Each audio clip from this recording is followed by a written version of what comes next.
Alhamdulillahirabbil alamin hamdan katsiran thayyiban mubarakan fi kama yuhibbu rabbuna wa yarda. Asyhadu an la ilaha illallah wa asyhadu anna Muhammadan abduhu wa rasuluhu la nabiyya ba'dah. Allahumma shalli wa sallim wa barik ala sayyidina Muhammad wa ala alihi wa sahbihi wa barik wa sallim ajmain, amma ba'du. Allahumma rabbi shrah li sadri wa yassir li amri wahlul 'uqdatam min lisani yafqahu qawli waj'al li waziran min ahli. La haula wa la quwwata illa billahil aliyyil azim. Ibu yang saya cintai, yang saya sayangi, yang saya banggakan, sebetulnya pujiannya lebih dari itu. Cuma susah untuk diungkapkan dengan kata-kata yang lebih indah daripada itu. Dan saya menyerahkan pujian yang terindah hanya kepada Allah Subhanahu wa Ta'ala, karena pujian kita terbatas. Ada yang memuji kata-katanya indah, tapi hatinya tidak indah. Ada yang memuji kata-katanya luar biasa indah, padahal hatinya lebih indah daripada pujian itu. Saya menginginkan yang nomor 2. Pujiannya indah, tapi hati saya lebih indah dari itu untuk ibu.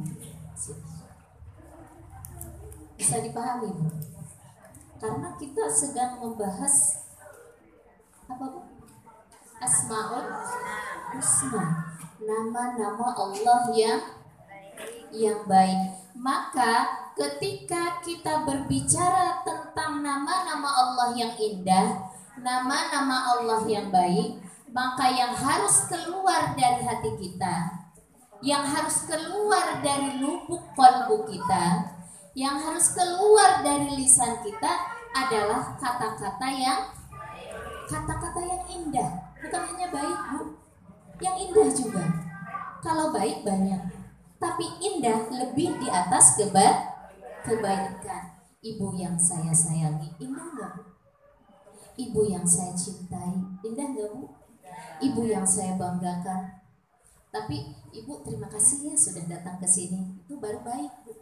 Tapi ada di atas kebaikan, yaitu yang harus keluar dari hati orang yang sudah mempelajari Asmaul Husna. Hatinya harus indah, kata-katanya harus lembut dan indah, bukan hanya baik aja. Ini yang harus didapat dari musolaan mubarak. Tidak boleh ada kata-kata yang tidak baik, apalagi kalau kotor, apalagi menggibah. Itu ya, Bu ya. Saya awali dengan itu, khusus untuk saya dan ibu-ibu, sebagai melambangkan hati kita berusaha untuk selalu indah. Tidak ada kebencian, tidak ada buruk sangka. Kebencian pun tidak ada, apalagi buruk sangka. Dia mah datang kalau lagi ada bansos aja. Gak boleh begitu, Bu. Itu tidak menandakan hati yang indah, hati yang lembut. Kita di sini sama, ingin berbagi, ingin berinfak bersama. Yang sudah berbagi jangan mengatakan, dia mau datangnya kalau itu doang. Yang rajin ngaji jangan mengatakan, kamu tuh nggak rajin ngaji, saya yang rajin ngaji. Bagian itu aja, walaupun emang begitu, betul gak, Bu? Walaupun emang kenyataannya seperti itu, tapi hati kita tidak boleh tercemari dengan perasaan seperti itu. Ini prolog saya yang pertama.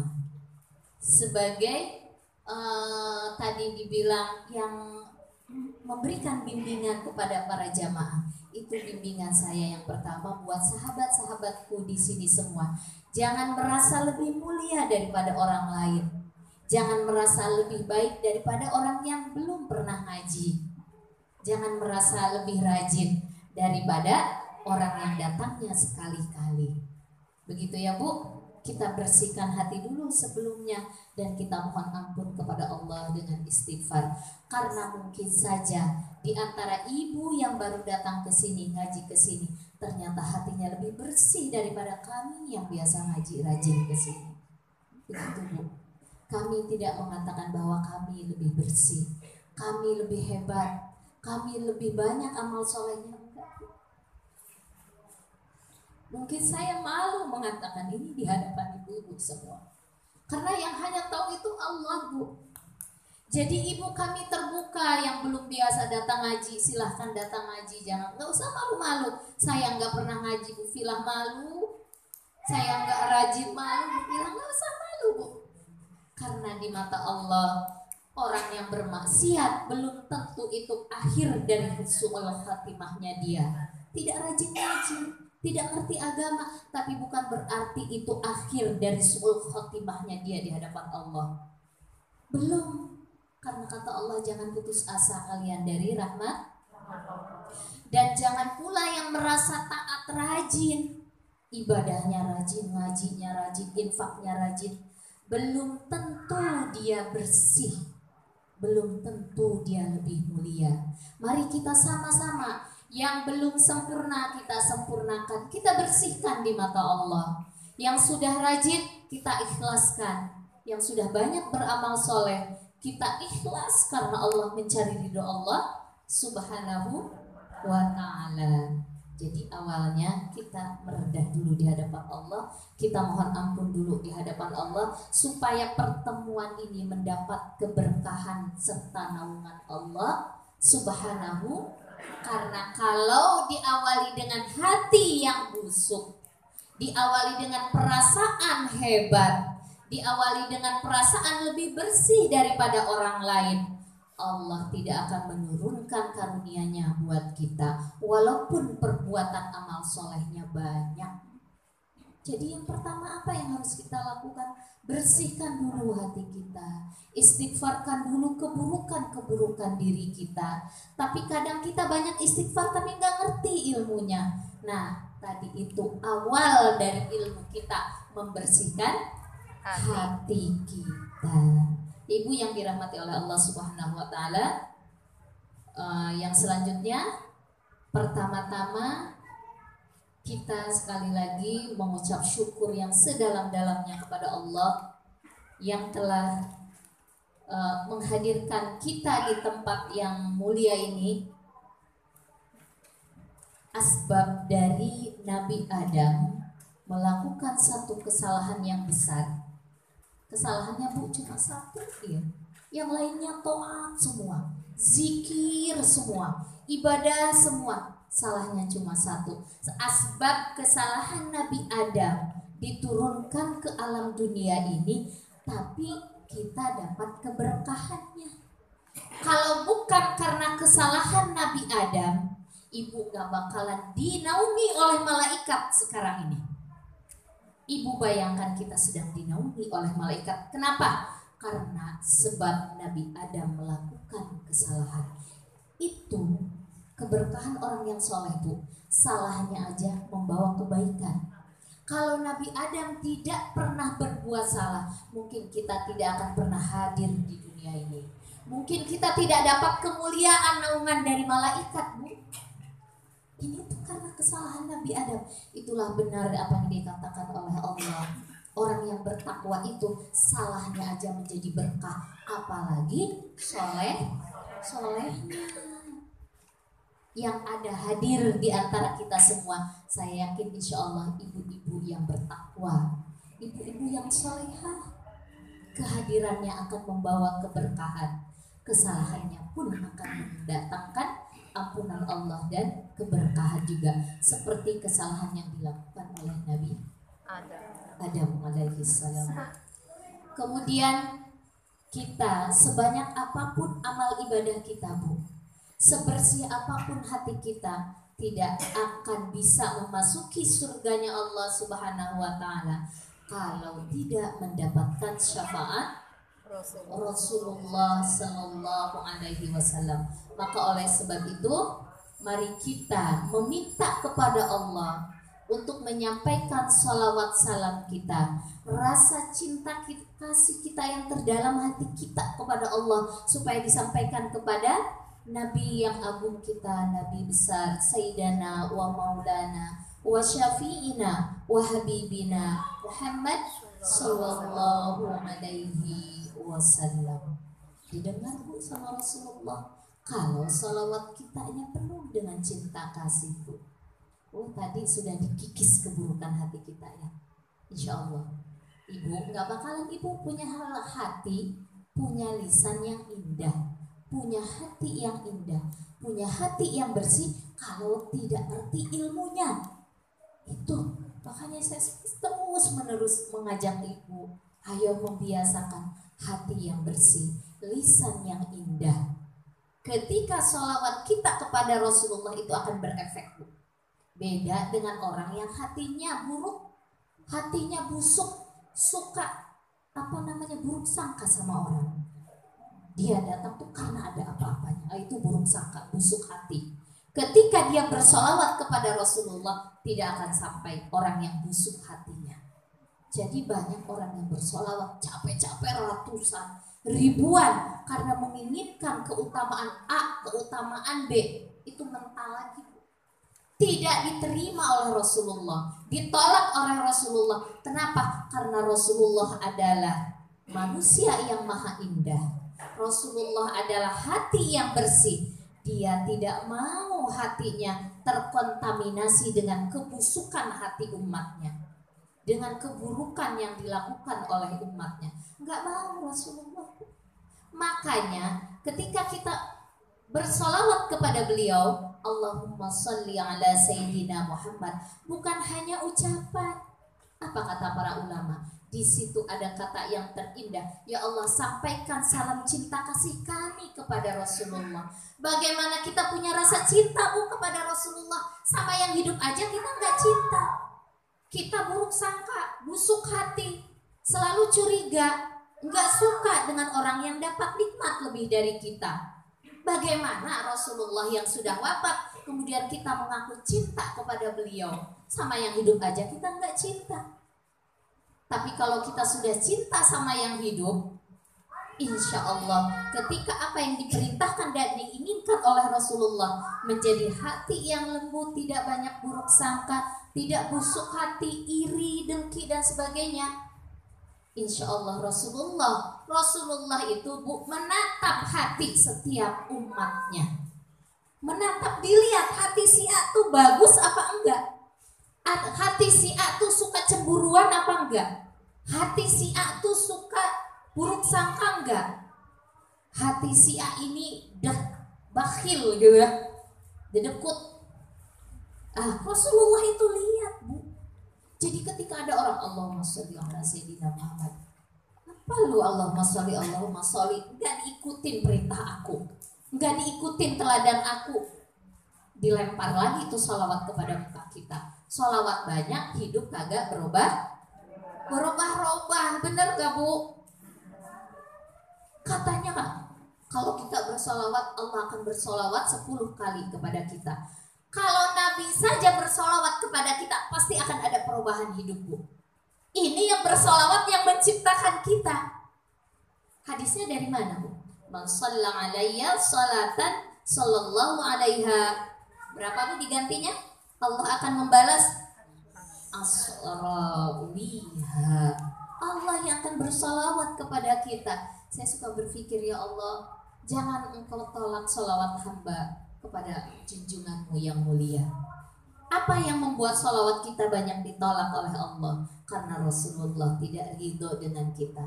Kita terlalu banyak menyimpan kebusukan di hati kita, tidak mencontoh indah akhlak Rasulullah Sallallahu Alaihi Wasallam. Tubuh, kalau belajar Asmaul Husna, kan nama-nama yang indah itu akan berpengaruh dari kata-kata kita. Karena ilmu itu kalau air yang jernih, maka dia akan mengalirkan sampai kemana tujuan dia. Kalau kita belajar hal-hal yang indah, semuanya akan menjadi indah. Kalau kita belajar hal-hal yang kurang indah, maka airnya pun tidak akan begitu jernih. Itu akan berpengaruh. Ini yang saya rasain. ketika saya mempelajari sifat-sifat Allah Asmaul Husna, karena saya ingin mengenal siapa yang menciptakan saya. Karena ketika seseorang mengenal siapa yang menciptakan dia, maka kita akan kenal siapa sosok dia. Yang kita lihat kan Allah itu indah semua, Bu. Ketika kita melihat sosok yang menciptakan kita adalah selalu baik, selalu indah, selalu adil, selalu berbuat yang terbaik buat kita, maka nanti akan melahirkan rasa kecintaan yang dalam kepada Allah Subhanahu wa ta'ala. Seorang pecinta, dari mulutnya akan keluar kata-kata yang baik. Suami kita nyebelin gak, Bu, kadang-kadang? Nyebelin, Bu. Terus terang aja, Bu, jangan balas. Saya soleh. Enggak, baik banget, Bu bilang. Kadang-kadang nyusahin juga. Udah dimasakin A, minta yang B. Pokoknya kadang-kadang nyebelin ya, Bu, ya. Tapi karena kita cinta sama beliau, itu yang nyebelin tertutupi, Bu. Pokoknya semuanya indah yang hadir di hadapan kita. Kenapa kita mampu memaklumi sifatnya yang kurang baik tadi? Karena kita cinta sama beliau. Kita cinta sama suami kita. Benar gak, Bu? Coba dipahami. Kenapa ya selama ini padahal suamiku bukan orang sempurna, ngasih uang bulanan pun baru seminggu sudah habis. Tanggal 12 udah kosong lagi tuh dompet. Tapi kita sayang aja sama dia. Kita enggak tuntut dia yang enggak. Bener gak, Bu? Pokoknya kalau dia pergi telepon, Bang lagi di mana? Bang udah makan belum? Bang udah ini belum? Udah itu belum? Kenapa kita mampu memaklumi sifat kekurangan dia? Karena kita cinta sama pasangan kita. Kalau kita sudah cinta sama Allah, Bu, apa yang terjadi pada diri kita itu semuanya akan terlihat indah. Tidak akan ada lagi, kenapa ya hidup sengsara banget, gini-gini amat. Nah, mendingan apa tuh? Mendingan apa tuh, Bu? Mati aja. Kan suka begitu ya. Udah bosan saya mah hidup. Kenapa ada keluar kata-kata seperti itu, Bu? Karena kita gak cinta sama pencipta kita. Kenapa kita gak cinta? Karena kita tidak kenal sama pencipta kita, yaitu Allah Subhanahu wa ta'ala. Kita sudah mengenalkan sifat Allah ya, Ar-Rahman, Ar-Rahim, Al-Malik. Al-Malik yang kemarin menandakan kita mengambil hikmah bahwa jangan suka bergantung kepada makhluk. Bergantunglah kepada raja di raja, yaitu Allah. Jadi kita kenapa, Bu, suka bergantung sama orang? Karena orang itu banyak memberikan manfaat buat kita. Betul nggak, Bu? Kenapa kita bergantung sama suami? Karena dia nafkahin kita, karena dia nyayangi kita. Ketika kita susah, dia berbagi kesusahannya, dia ambil kesusahan kita. Pengennya dia memberikan kebaikan, keindahan, kebahagiaan buat kita. Maka ketika di dalam hubungan suami istri, kita jadikan dia sebagai raja. Benar gak begitu, Bu, di dunia? Maka ketika kita belajar Al-Malik, Allah Maharaja, sekarang ganti tuh, Bu. Jangan jadikan suami kita raja kita. Dia, Bu Filah, yang ngasih nafkah kita. Bukan. Yang ngasih nafkah kita adalah Allah. Sekarang ganti begitu, Bu. Kenapa? Dia yang memberikan kebahagiaan, Bu Filah, buat saya, anak-anak saya. Perhatiannya. Bukan dia, Ibu. Itu hanya wasilah. Allah tanamkan di dalam hatinya rasa kasih sayang buat kita. Allah hadirkan rizki buat dia untuk bisa menafkahi kita. Robahmu sekarang, raja di rajanya bukan makhluk, tapi Allah Subhanahu.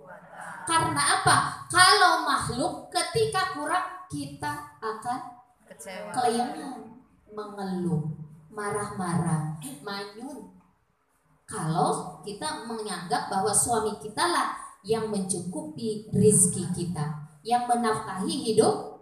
Tapi kalau kepada Allah nanti akan berubah, Bu. Lebih enak, Ibu, lebih lapang dada kita. Biasa ngasih 3 juta karena COVID, tiba-tiba ngasihnya 500.000. Ibu udah gak bakalan sedih lagi, nggak bakalan curhat ke mertua, nggak bakalan curhat ke orang tua, nggak bakalan curhat ke tetangga, ke teman, ke sahabat dan sebagainya. Kenapa? Karena yakin yang memberikan rizki adalah Allah. Allah itu rizkinya tidak berpintu. Raja yang punya kekuasaan, di sini Allah tutup, di sini Allah buka. Begitu Allah mampu melakukan itu semua. Yang penting kita punya keyakinannya, Bu. Itu masalah hidup kita itu nggak kenal sama yang menciptakan rizki kita. Kita kurang kenal sama yang menciptakan kebahagiaan buat kita. Kita nyangkanya kebahagiaan itu kalau uang banyak. Kita nyangkanya kebahagiaan itu kalau suami baik. Kita nyangkanya kebahagiaan itu kalau anak-anak patuh, anak-anak soleh, anak-anak nurut. Itu kita nyangkanya bahagia itu di situ, Bu. Padahal bahagia bukan di situ. Bahagia adalah ketika kita ridho dengan apa yang dihadirkan oleh Allah kepada kita. Suami bermasalah, kurang ngasih rizki juga, kalau kita ridho kita akan bahagia. Kenapa? Karena yang jadi raja adalah Allah. Razanya nafkah rizki. Karena yang memberikan kebahagiaan di batin kita adalah, sekarang saya mau tanya kepada ibu yang sudah ditinggalkan oleh suaminya. Ibu ada yang ditinggal suaminya? Coba angkat tangan. Ada. Ibu setelah ditinggal suami, ibu masih bisa tersenyum? Masya Allah tuh Bu, buktiin. Yang udah ditinggal suaminya aja masih bisa tersenyum. Masih bisa makan, Bu? Masih. Ibu masih bisa ada harapan ke depan? Masih. Berarti yang ngasih rizki semua itu siapa, Bu? Allah. Sekarang udah paham, Bu? Kita pelajarannya sederhana sih, Bu, ya. Tapi kalau bagi saya mohon kepada Allah, walaupun sederhana, menyentuh hati kita, diamalkan pulang dari sini. Diamalkan. Ilmu banyak-banyak juga tinggi-tinggi, kalau nggak diamalkan, kagak ngerti. Percuma aja. Banyak yang selevel profesor, doktor, insinyur, itu gelarnya lebih banyak daripada nama, lebih panjang daripada namanya. Kagak bahagia. Kenapa? Karena dia tidak mengerti siapa yang menciptakan dia. Tidak paham siapa sosok sifat-sifat dia. Sudah ya Bu ya, itu Al-Malik yang kemarin. Ibu dapat ilmu yang baru datang hari ini. Al-Malik. Jadi jangan jadikan raja manusia di hati kita. Jadikan Allah jadi raja di hati kita. Untuk apapun, masalah apapun, kebutuhan apapun, jadikan Allah jadi raja. Yang selanjutnya sifat Al-Qudus. Hari ini sifat Al-Qudus. Al-Qudus itu artinya Allah Maha Suci dari segala sesuatu yang tidak pantas. Allah Maha Suci, Allah Maha Sempurna dari segala sesuatu sifat kekurangan, dari segala sesuatu sifat kesalahan, dari segala sesuatu sifat keburukan. Pokoknya Allah itu Maha Sempurna, Maha. Dan kesempurnaan Allah, kesucian Allah yang kita agungkan menurut prasangka kita, itu luar biasa Ibu ya. Tidak ada apa-apanya dibandingkan dengan pujian Allah untuk dirinya. Jadi kita itu mau memuji sebesar apapun, sehebat apapun, bahwa Allah itu Maha Suci, Maha terhindar dari ini, terhindar dari sesuatu yang gak pantas, terhindar dari sifat kekurangan. Itu tuh gak ada apa-apanya pujian kita itu Bu, kecil. Terus yang pujian yang menurut adab yang baik itu seperti apa? Hanya Allah yang mampu memuji dirinya sendiri. Jadi prasangka kita sudah memuji Allah itu gak ada apa-apanya dibanding dengan kenyataannya. Kenyataannya luar biasa, tidak bisa diungkapkan dengan kata-kata gitu maksudnya Bu. Kalau seorang sang pecinta Bu ya, Ibu cinta dengan suami Ibu, kita akan ungkapkan rasa cinta kita ya Bu. Abang, kau adalah apa Bu? Segalanya bagiku. Abang, kau adalah belahan jiwaku. Dibelah jiwanya, mau nggak Bu? Gak mau. Tapi sebetulnya ungkapan itu tuh nggak ada apa-apanya Lebih indah lagi, ada lebih tinggi lagi. Kalau saya ke suami, ketika saya memuji, ayah, pujian ini sebetulnya saya malu. Prasangka apa yang saya ucapkan itu nggak ada apa-apanya dibanding dengan apa yang ada di dalam kolbu kita. Lebih tinggi, Allah yang tahu, saya bilang. Tapi artinya kita bukan memuji dia, bukan memuji apa mensucikan dia gitu. Yang kita puji adalah yang menciptakan tubuh dia. Kalau kita kenal Allah, kita puji orang, yang kita puji itu sebetulnya bukan kemampuan orang itu. Yang kita puji bukan karena dia punya banyak jasa ke kita, tetapi kita langsung memuji yang memberi kemampuan kepada dia. Itu bisa dipahami. Kalau belajar tauhid, ini saya campur antara tauhid dengan tasawuf ya, tazkiyatun nafs. Saya campur. Itu Bu ilmunya, ilmu qalbu, Bu. Bukan hanya ilmu ini. Jadi harus dipahami, harus disadari, kemudian harus pulang diamalkan. Kalau enggak, hilang. Kita Al-Qudus ya, Maha Suci dari segala kekurangan, kesalahan, keburukan dan sebagainya. Artinya apa Bu? Ketika diri kita, kalau diri kita kan sebaliknya Bu ya, penuh dengan kekurangan, penuh dengan kebusukan. Akuin aja deh Bu, Ibu tanda orang yang cinta kepada Allah, tanda orang yang ridho kepada Allah. Dia selalu mengatakan saya tidak berbuat apa-apa, saya amalnya sedikit, saya banyak kekurangannya. Itu ciri orang yang cinta sama Allah, orang yang ridho sama Allah. Dia mengecilkan dirinya. Tapi sebaliknya, kalau orang yang takabur, yang sombong, saya ini di rumah saya yang paling rajin, saya ini di rumah daripada suami saya gak ada apa-apanya, saya ini ngurus anak, saya ini begini, saya itu begitu. Di depan sahabat-sahabatnya, di depan teman-temannya, di depan keluarganya pun begitu. Jadi kalau dia kesinggung dikit langsung marah, egonya keluar. Itu tanda orang yang belum ridho dengan ketentuan Allah, tanda orang belum cinta kepada Allah, karena dia tidak kenal sama sifat-sifat Allah. Kita ini penuh dengan kekurangan Bu. Allah Maha Sempurna. Coba Ibu, ketika kita berbicara, berapa kalimat sih jumlah huruf-huruf yang kita keluarkan ini? 26 ya Bu ya, A sampai Z.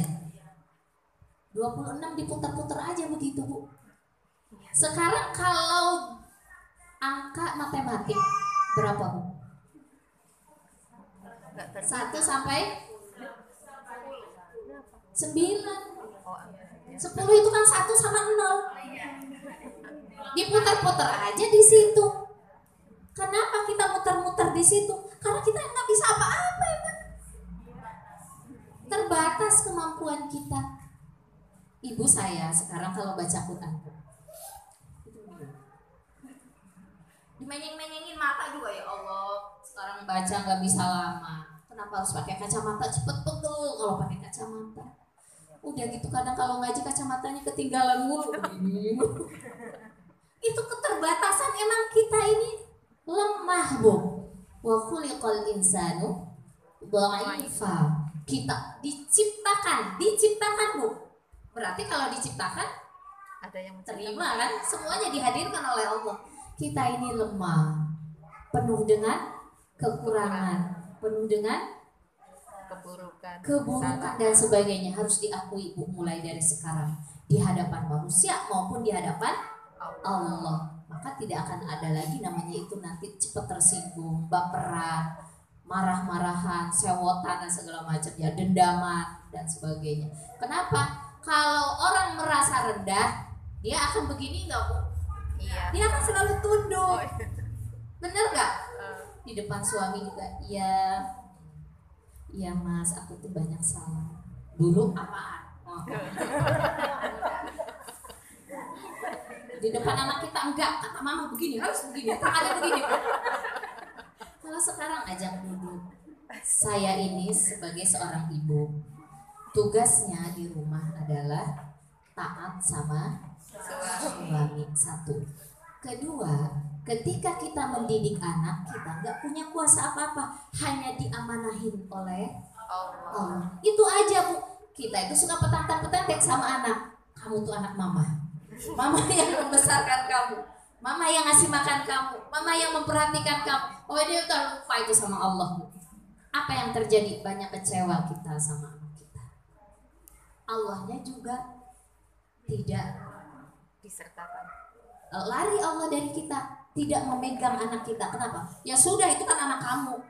Begitu kata Allah, Bu. Allah itu maha pecemburu, Bu. Ya sudah, kamu pegang anak kamu. Ya Allah, di luar kita nggak bisa ngapa-ngapain, dia bergaul sama siapa, pulang-pulang bikin masalah.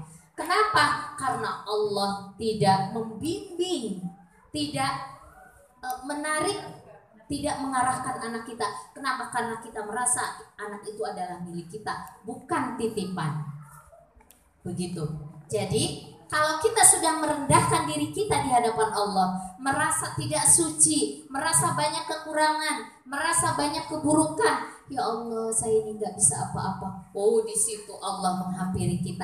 Kalau kata orang mah gini Bu, orang tua yang mesak anaknya, kata anaknya, maafin saya.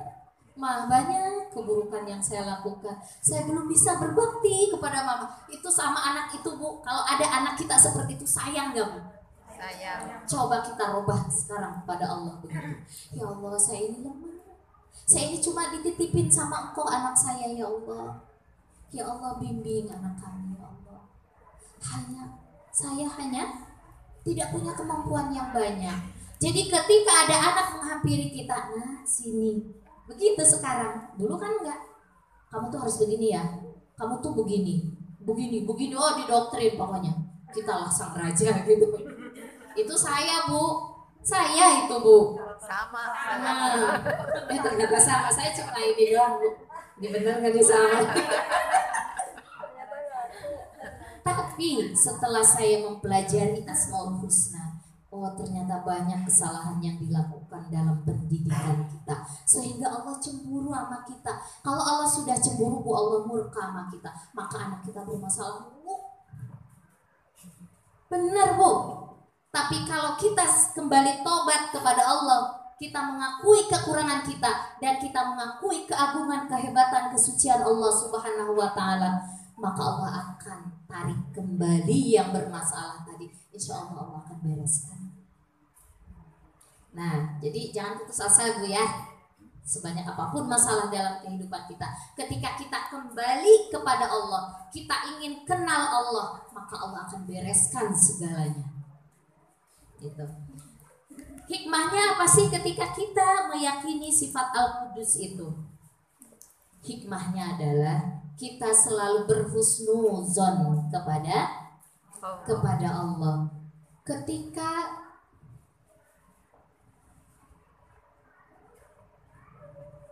Ketika Allah menghadirkan COVID hampir 2 tahun ya Bu?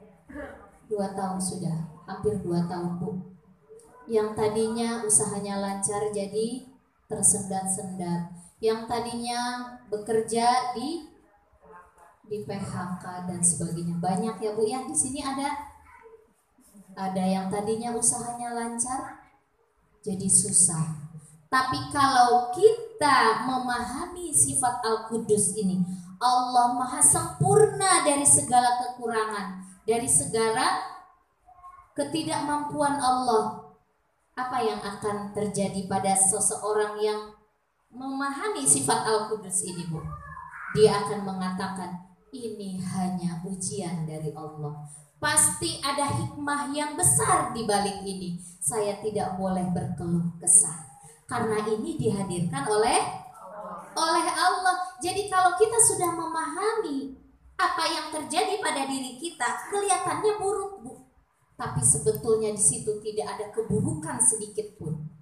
Tidak ada keburukan bagaimana? Karena kita menilainya dari segi fisik. Coba ibu dalam-dalam berpikir, iya ya COVID udah 2 tahun tapi saya masih bisa makan. Malah di Nubala setelah COVID hampir 3 bulan sekali ada malah karena ada COVID kita ada dana beasiswa pendidikan. Karena COVID semua menjadi empati membantu satu sama. Indah gak Bu berarti itu COVID? Bagi saya indah. Saya bukan melihat COVID-nya yang indah, yang menghadirkan COVID. Allah Subhanahu wa ta'ala. Jadi kalau kita mampu mengagumkan Allah, selalu berhusnuzon kepada Allah, tidak ada yang buruk di dalam kehidupan kita, Bu. Gak ada yang buruk, baik semua. Mau anak bermasalah juga baik itu.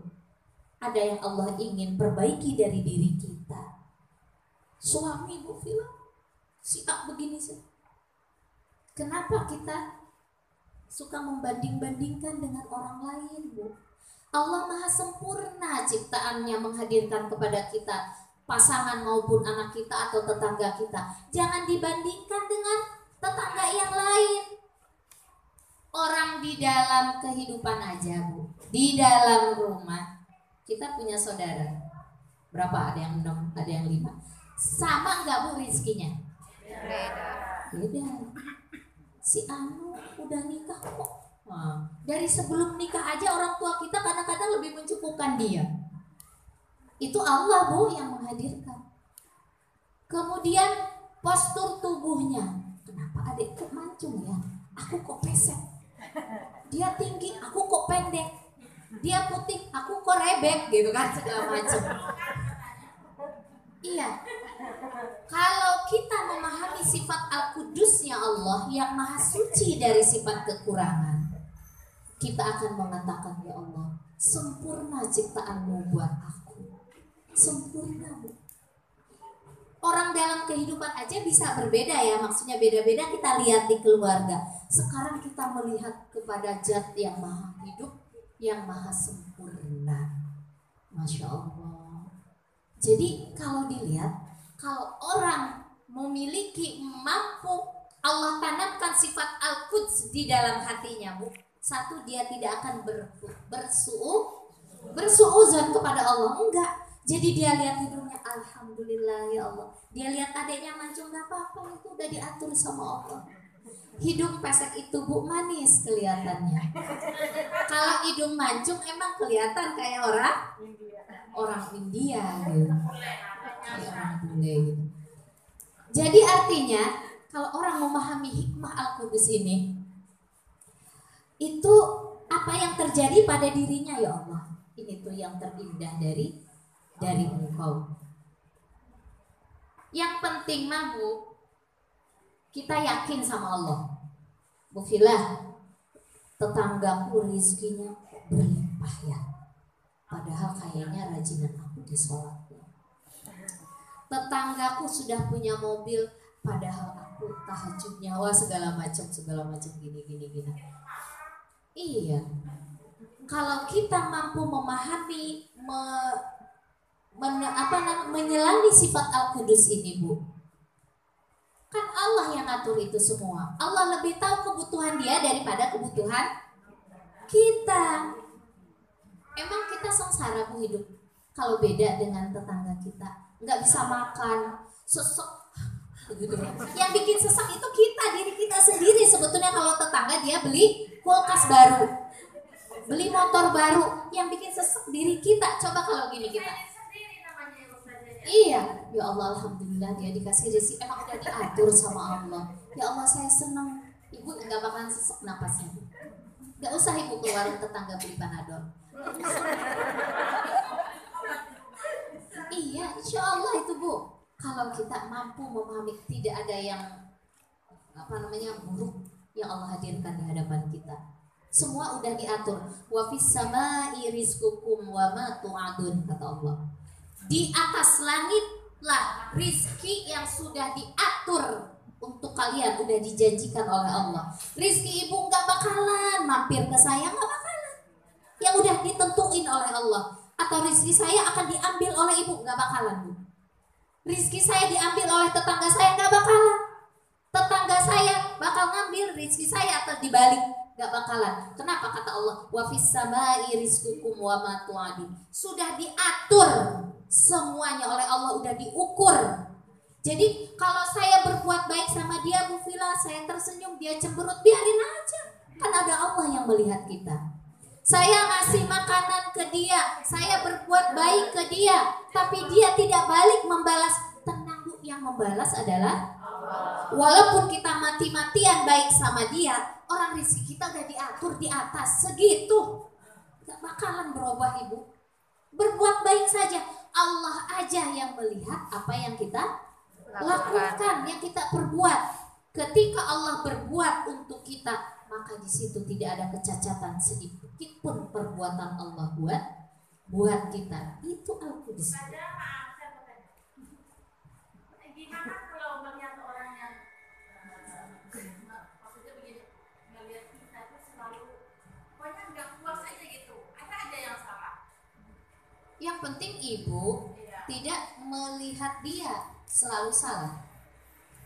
Yang penting kita tidak melihat dia selalu salah. Biarin aja dia melihat kita selalu salah. Anggapan orang itu, ini orang kok udah dibalikin, kenapa selalu nggak pernah beres gitu, dengan rasa hati yang kita itu menilai orang yang seperti ini, mungkin kurang pas. Nah, kalau kita masih menilai seseorang harus selalu baik kepada kita, harus selalu sempurna kepada kita, harus selalu, kalau kita baik harusnya dia selalu baik kepada kita, berarti kita belum mampu menerapkan sifat Al-Quds ini. Kita merasa Allah masih punya kekurangan dalam menghadirkan masalah kepada kita. Berarti kita masih menyangka Allah masih punya keburukan kepada kita. Kenapa? Saya sudah baik kok dia belum baik kepada kita. Jadi masih menyangka. Justru Ibu, kalau saya melihat penyakit yang paling berat adalah ada pada diri kita. Kenapa? Dia berpenyakit tapi kita tidak akan mampu merubah hati dia yang berpenyakit, yang busuk tadi.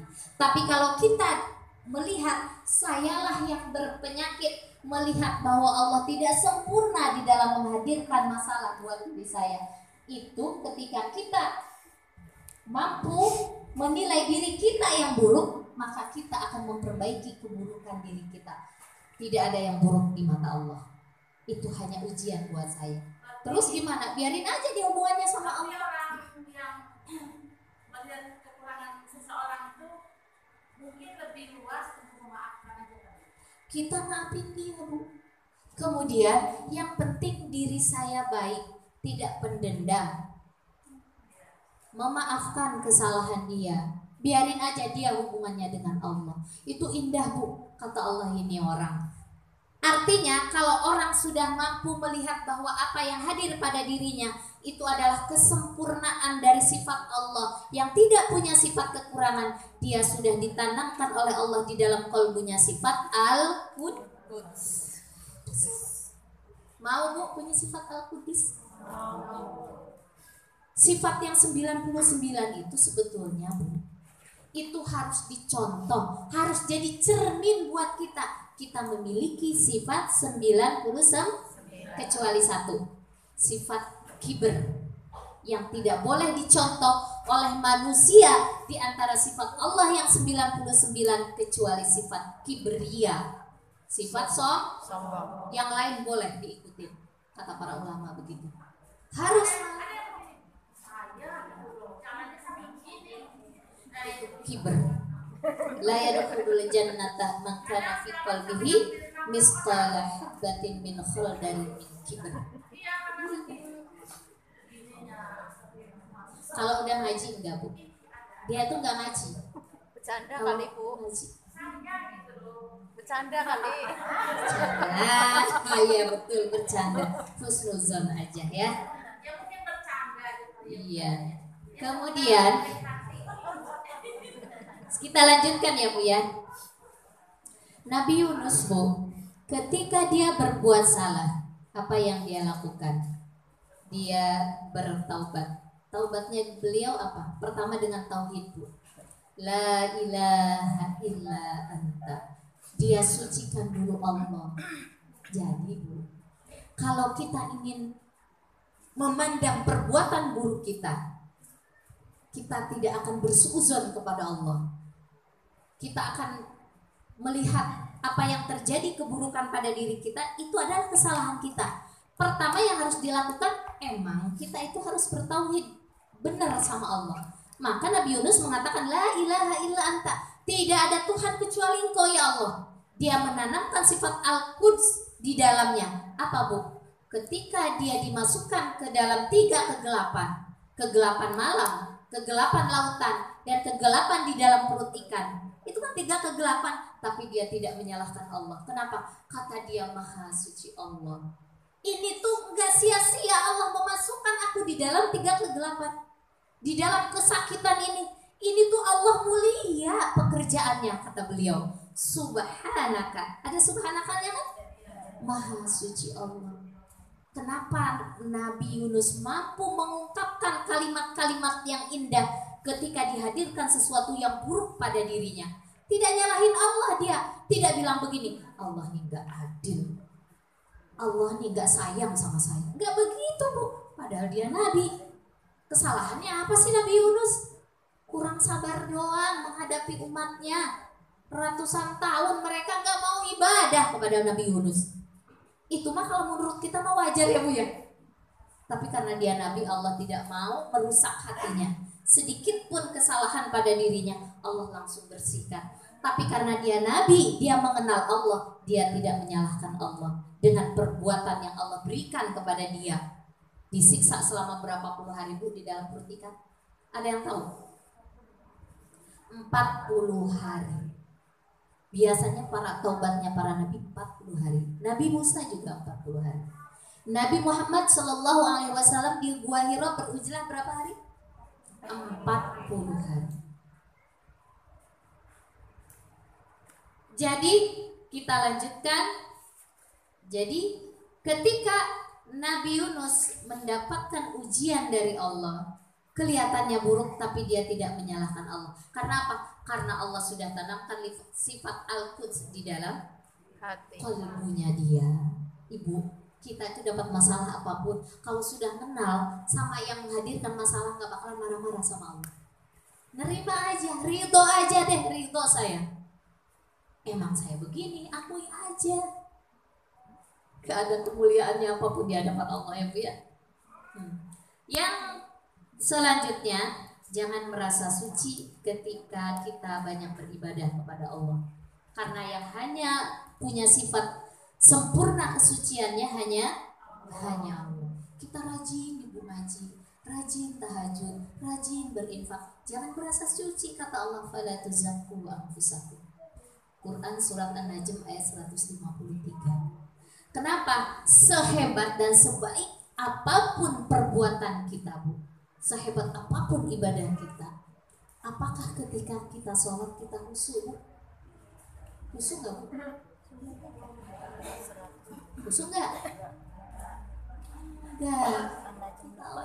Bismillah, saya itu udah rajin sholat, udah rajin puasa, rajin tahajud, kok hidupnya begini-begini amat. Gimana solusinya Bu? Kok solusi sama saya? Gak ada yang begitu Bu, solusinya gimana? Yang ngasih solusi bukan saya, Ibu Allah, dia bilang. Terus saya tanya lagi, sholatnya khusyuk gak Bu? Kadang-kadang kita Bu ya, ketika kita sholat, dunia di bawah lagi sholat. Tapi ketika di dunia sholatnya kagak di bawah, dibalik. Harusnya ketika sholat dunia jangan dibawa-bawa. Ini baru kadang-kadang kita begini ya, ketika kita sujud, itu sujudnya lama banget. Kenapa Bu? Ternyata dia bingung, ini udah rakaat ketiga apa keempat ya? Dikira lamanya itu khusyuk, ternyata bingung. Aduh, ini rakaat ketiga apa keempat? Ketika kita ruku, kadang-kadang Ibu, apalagi kalau lagi ngantuk ya Bu, kenapa telunjuk saya? Nunjuk, lagi ruku Bu. Allahu Akbar. Kan belum tahiyat. Masya Allah. Ketika kita baca zikir kepada Allah, Allahu la ilaha illa huwal hayyul qayyum, terus innaka hamidum majid, Kok jadi tahiyat ya? Enggak khusus zikir kita, sholat kita. Enggak banyak juga. Udah 1000 Bu Pilah. Bener nggak ikhlas karena Allah? Pengen ini anak saya cepet dapat jodoh. Pengen usaha suami lancar. Itu karena Allah apa karena ada untung rugi? Kita kadang-kadang beribadah masih untung rugi. Nguntungin saya sholawat, saya istighfar. Kalau enggak maju-maju, enggak usah deh. Biasa aja. Padahal Bu, ibadah kita itu kita cari pahala. Padahal kita tuh butuh dari ibadah kita yang pertama adalah menutupi dosa-dosa kita. Untuk nutupi dosa aja nggak cukup Bu, tapi kita nuntut sama Allah. Ya Allah, ini pahalanya kan besar. Emang kita nggak berdosa Bu? Dosa itu harus ditutupi dengan amal soleh, dengan ibadah kita. Itu pun belum cukup. Udah gitu kita udah nuntut sama Allah, bersalawat segini nanti dapat ini, kalau istighfar nanti akan begini. Kita itu imannya udah jangan seperti itu lagi Bu ya. Jangan hanya untuk rugi, kita cari keriduan Allah. Nanti kesalahan kita akan ditutupi, pahala pun akan dapat, kemuliaan pun akan dapat, surga Allah akan kita raih. Tapi kalau kita beribadah hanya hitung-hitungan untung rugi, itu belum tentu dapat ridho Allah Bu. Hidupnya juga bermasalah terus. Kenapa?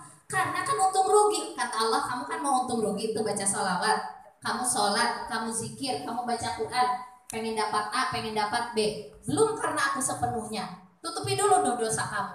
Enggak ketutup-tutup Bu. Kalau kita ibadahnya seperti orang awam, enggak ketutup deh dosa kita dengan amal ibadah kita. Udah sekarang tuh jangan ibadah tuh jangan cari untung rugi. Ya Allah, semoga Engkau terima ibadah sholat hamba. Hamba tahu banyak kekurangannya, hamba tahu banyak kebusukannya, hamba tahu banyak ketidakhusyuannya. Akui aja Bu, kita lemah di hadapan Allah. Itu Allah senang banget. Pokoknya kalau mau ibu mau bersalawat, salawat aja karena cinta kepada Rasulullah, bukan karena masalah yang sedang kita hadapi. Nanti kalau kita sudah ikhlas karena Allah, beres semua masalah itu. Kita lanjutkan. Bahwa hikmah dari kita meyakini sifat Al-Quds, diri kita ini penuh dengan kekurangan. Kenapa kita dilihat oleh orang lain itu baik Bu, bagus? Satu, saya mengutip kata-kata Agim, berkesan banget di hati saya. Kenapa sih kita jadi indah, jadi bagus, jadi mulia, jadi hebat di mata orang gitu ya?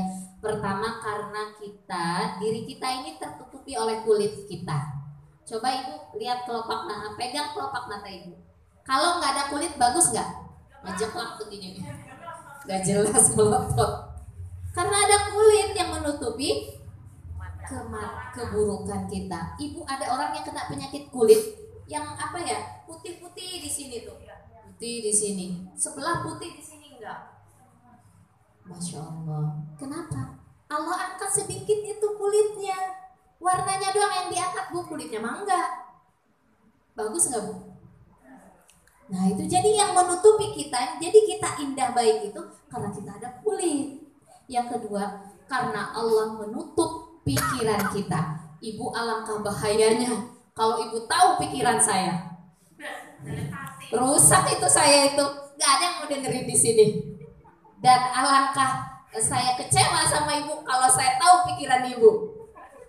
Dan ibu nggak tahu kan di belakang ibu mungkin ada yang gini. Itu bau asem banget sih, nggak pakai minyak wangi, kayaknya itu udah 2 hari itu baju nggak ganti. Ibu nggak tahu kan di belakang ada yang ngomong gitu. Nggak ada yang nggak di sini. Maksudnya kalau ketahuan pikirannya dia, aduh masya Allah, nggak ada yang ketutupi aib kita ini. Yang ketiga, karena Allah masih menutup dosa dan kebusukan hati kita.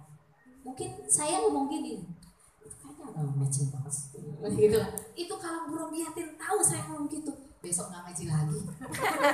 Tapi saya nggak ngomong gitu Bu. Ya. Kalau ada rasa suka ada dongkol ya Bu ya, itu kalau orang tahu. Maka para ulama mengatakan Kalau bukan karena Allah menutup aib saya ini udah bau bangkai badan saya ini katanya. Setiap aib itu Bu, itu kan mengeluarkan bau Bu. Kalau dizohirkan oleh Allah, mengeluarkan bau Bu. Lihat orang lewat ngelirik yang bening-bening, bau keluar.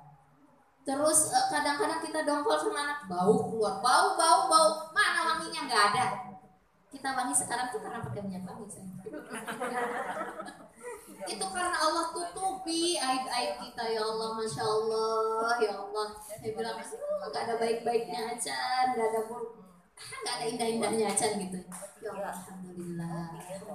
Engkau maha sempurna ya Allah, tidak ada cacat sedikit pun, Engkau maha suci. Pokoknya di situ nanti kita ya kudus, ya kudus. Maka para ulama Bu, ketika kita sholat witir, itu kan kita suka di Ramadan doang ya, suka baca subuhun kudusun rabbuna wa rabbul malaikati waruh, itu di witir ya Bu ya.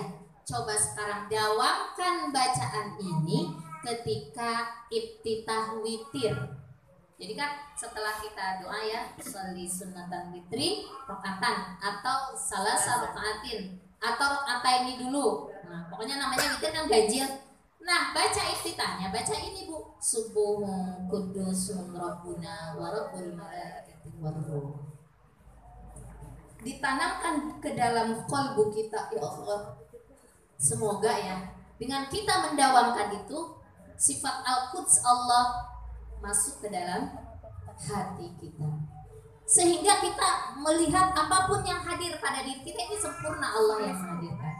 Yang keempat, tidak ada manusia di sekitar kita yang sempurna, yang bersih, yang sesuai dengan kemauan kita. Kita udah baik sama kita udah baik sama dia, tapi dia malah nyepelein kita. Kita udah nolong sama dia, malah dia tidak menghargai kita.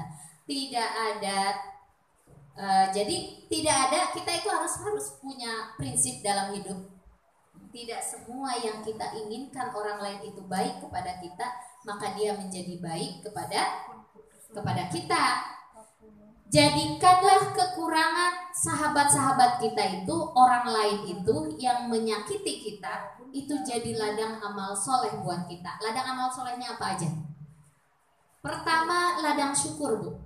Ketika ada orang yang memfitnah kita, kita syukuri, bukan kita yang memfitnah dia, tapi dia yang memfitnah kita. Jadi kan ladang syukur Bu, ladang amal soleh itu banyak amal soleh itu ya. Jadi kalau ada orang yang tidak sempurna sesuai dengan keinginan kita, dia memfitnah kita atau mencuri barang kita, ya Allah, bukan saya yang mencuri barang dia, tapi dia yang mencuri barang saya. Ya Allah, Alhamdulillah. Bisa nggak Bu? Yang ada siapa serapah ya. Tapi kalau kita melihat bahwa yang dihadirkan oleh Allah mencuri barang kita, Allah itu maha apa Bu? Maha sempurna dari sifat kekurangan. Berarti nggak ada keburukan sebetulnya yang terjadi pada kita. Nggak ada keburukan, cuma bagaimana kita memaknainya. Coba jadikan itu ladang syukur kita kepada Allah. Kemudian jadikan dia ladang ilmu. Ilmunya gimana? Ya Allah, kalau saya seperti itu, aduh, ya Allah, jangan ya Allah. Ya udahlah, biarinlah, punya saya yang diambil. Jadi ada ladang ilmu buat kita. Kemudian ladang doa aku. Ya Allah, aku bersyukur bukan aku yang berbuat. Ya Allah, banyak hikmah di balik kejadian ini. Ya Allah, ampuni kesalahan dia. Bisa gak Bu? Orang berbuat zalim sama kita. Ada orang minjem duit ke kita, dia gak bisa bayar-bayar. Kemudian dia datang kepada seorang ustadz. Ustadz, saya punya temen punya utang, gak bayar-bayar. Si ustadznya nanya, kenapa gak bayar? Bangkrut. Ya Ustadz, bangkrut. Ya udah, kamu doain supaya dia usahanya lancar lagi, supaya dia kaya. Ih, gak mau, dia udah punya utang, kok dia yang kaya, aku masih miskin. Ada yang begitu kan Bu? Ih, gak mau Ustadz, orang saya yang berbuat baik, kok dia yang kaya, malah saya doain kaya. Apa ruginya doain kaya? Yang ngasih kaya kan Allah, bukan kamu. kamu. Ya tapi kan karena doa saya. Oh, berarti masih ada penyakit hati di dalam kamu, di dalam kolbu kamu. Kita masih susah ya Bu ya. Untuk orang lain supaya lebih dari kita masih. Tapi kalau kita memiliki sifat al-quds yang Allah hadirkan di dalam hati kita, kita mampu untuk melihat kenyataan yang pahit tadi, itu Allah yang menghadirkan. Doain, kalau doain kan kita nggak susah. Ketika kita mendoakan sahabat kita Bu, orang lain pokoknya, maka malaikat akan mengatakan apa Bu doanya? Walakam mislu, buat kamu juga sama. Jadi ketika kita mendoakan teman kita, ya Allah ampuni segala kesalahan-kesalahannya. Ya Allah perbaiki kehidupan rumah tangganya. Ya Allah murahkan rizkinya, kayakan dia ya Allah. Kata malaikat, amin kamu juga, amin kamu juga. Doa kita belum tentu diijabah oleh Allah, tapi doa malaikat yang diijabah oleh malaikat. Buat siapa doanya tadi? Kita. Buat kita. Rugi nggak Bu jadi doain orang lain? Nggak rugi, malah kenapa kita nggak mampu melakukan itu? Kembali hati kita belum bersih, masih banyak keburukan di hati kita. Hakikatnya mendoakan orang lain, hakikatnya mendoakan orang lain itu kembali ke diri kita sih. Berdoa untuk diri sendiri. Ngapain doa dia yang baik-baik? Dia kan udah nyakitin kamu. Gitu. Suka begitu ya Bu ya? Itu adalah slogannya setan. Inna syaitana ya'idukumul faqra wa ya'murukum bil fahsya. Setan itu ngajaknya, ngapain doain orang itu, ngapain bantuin dia, nanti kamu yang rugi, nanti kamu yang kurang. Itu slogannya setan emang Bu. Jadi kalau ada teman ngomong begitu, ngapain didoain, ngapain dimaafin, oh itu berarti dia setan. Setan sana. Ya sudah ya Bu ya. Semoga pertemuan kita pada sore hari ini, saya nunggu Bu Nabila nggak datang-datang, mungkin beliau tidak bisa hadir karena beliau pun mengatakan begini ke saya tentatif ya, tentatif itu antara bisa datang dan tidak katanya.